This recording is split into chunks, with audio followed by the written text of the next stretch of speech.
రెండవ దినవృత్తాంతములు 31 అధ్యాయము. ఇదంతయు సమాప్తమైన తరువాత అక్కడనున్న ఇశ్రాయేలు వారందరును యూదా పట్టణములకు పోయి, యూదాదేశమంతటను, బెన్యామీను ఎఫ్రాయిము మనష్షే దేశములయందంతటను ఉన్న విగ్రహములను నిర్మూలము చేసి, దేవతాస్తంభములను ముక్కలుగా నరికి, ఉన్నత స్థలములను బలిపీఠములను పడగొట్టిరి. తరువాత ఇశ్రాయేలు వారందరును తమ తమ పట్టణములలోనున్న తమ తమ స్వాస్థ్యములకు తిరిగి వెళ్ళిరి. అంతట హిజ్కియా ఎవరి సేవాధర్మము వారు జరుపుకొనున్నట్లుగా యాజకులను వరుసల ప్రకారముగాను, లేవీయులను వారి వారి వరుసల ప్రకారముగాను నియమించెను. దహనబలులను సమాధాన బలులను అర్పించుటకును, సేవను జరిగించుటకును కృతజ్ఞతాస్తుతులు చెల్లించుటకును, యెహోవా పాళెపు ద్వారముల యొద్ద స్తుతులు చేయుటకును యాజకులను లేవీయులను నియమించెను. మరియు యెహోవా ధర్మశాస్త్రమునందు వ్రాయబడియున్న విధిని బట్టి జరుగు ఉదయాస్తమయముల దహనబలులను విశ్రాంతి దినములకును అమావాస్యలకును నియామక కాలములకును ఏర్పడియున్న దహనబలులను అర్పించుటకై తనకు కలిగిన ఆస్తిలో నుండి రాజు ఒక భాగమును ఏర్పాటు చేసెను. మరియు యెహోవా ధర్మశాస్త్రమును బట్టి యాజకులును లేవీయులును ధైర్యము వహించి తమ పని జరుపుకొనున్నట్లు ఎవరి భాగములను వారికి ఇయ్యవలసినదని యెరూషలేములో కాపురమున్న జనులకు అతడు ఆజ్ఞాపించెను. ఆ యాజ్ఞ వెల్లడియగుటతోడనే ఇశ్రాయేలీయులు ప్రథమఫలములైన ధాన్య ద్రాక్షారసములను నూనెను తేనెను సస్యఫలములను విస్తారముగా తీసుకొని వచ్చిరి. సమస్తమైన వాటిలో నుండి 10వ వంతులను విస్తారముగా తీసుకొని వచ్చిరి.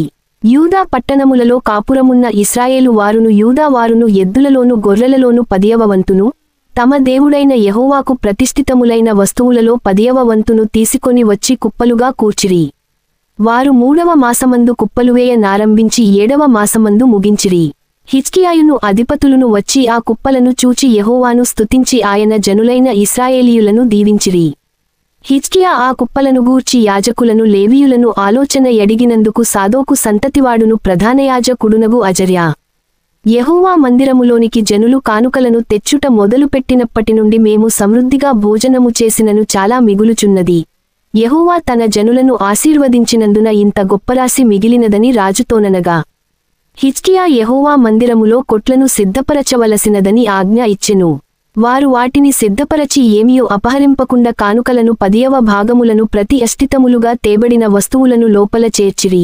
లేవీయుడైన కొనన్యా వాటిమీద విచారణకర్తగా నియమింపబడెను. అతని సహోదరుడైన షిమి అతనికి సహకారిగా ఉండెను. మరియు యెహీయేలు అజ్జాహు నహతు అషాహేలు యెరీమోతు యోజాబాదు ఎలియేలు ఇస్మక్యాహు మహతు బెనాయాలను వారు రాజైన హిజ్కియా వలనను, దేవుని మందిరమునకు అధిపతి అయిన అజర్యా వలనను, తాము పొందిన ఆజ్ఞచొప్పున కొనన్యా చేతిక్రిందను, అతని సహోదరుడగు షిమీ చేతిక్రిందను కనిపెట్టువారై ఉండిరి. తూర్పుతట్టు ద్వారమునొద్ద పాలకుడును ఇమ్నా కుమారుడునగు లేవీయుడైన కోరే యెహోవా కానుకలను అతిపరిశుద్ధమైన వాటిని పంచి పెట్టుటకు దేవునికి అర్పింపబడిన స్వేచ్ఛార్పణల మీద నియమింపబడెను. అతని చేతిక్రింద ఏదెను మిన్యామీను యేషూవ షెమయా అమర్యా షెకన్యా అనువారు నమ్మకమైనవారు గనుక యాజకుల పట్టణములందు పిన్న పెద్దలైన తమ సహోదరులకు వంతుల చొప్పున భాగము లిచ్చుటకు నియమింపబడిరి.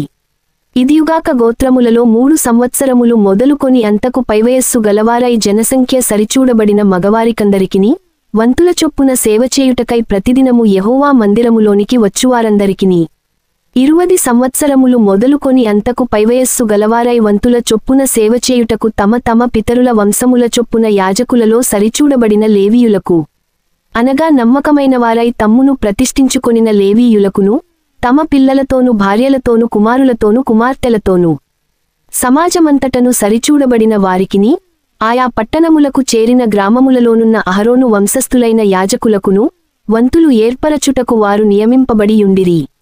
పేళ్లచేత చెప్పబడిన ఆ జనులు యాజకులలో పురుషులకందరికిని, లేవీయులలో వంశముల చొప్పున సరిచూడబడిన వారికందరికిని వంతులు ఏర్పరచుటకు నియమింపబడిరి. హిజ్కియా యూదా దేశమంతటను ఈలాగున జరిగించి, తన దేవుడైన యెహోవా దృష్టికి అనుకూలముగాను యథార్థముగాను నమ్మకముగాను పనిచేయుచు వచ్చెను.